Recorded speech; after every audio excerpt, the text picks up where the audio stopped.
Dito tayo sa isang groundbreaking ceremony para sa Bawan Technical Integrated High School. At habang sumasakay kami dito sa helicopter papunta dito, kinausap ko yung ating Congressman Elizalde, Chairman ng Appropriations.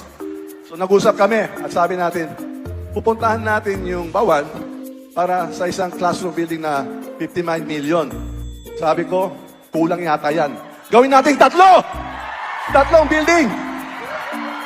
Para sa 8,000 estudyante dito, iyon po ang handog ng ating Kongreso para sa segundo distrito. Hindi lang isa, 3 school building. So, ayusin mo yung groundbreaking ha, para hindi lang isa ha, pangatlo. Okay, ganoon na lang talaga ang may pinag-mensahe natin. Kaya, mahal man natin yung mga taga-Batangas, lalo ang ating congresswoman, at sa lahat naman ginagawa niyo, sinusuportahan mo ang mga programa nating mahal na presidente. Ako, si Martin Romualdez, bilang leader ng House of Representatives. Kasama ko dito ang liderato ng House at mga miyembro ng Quad.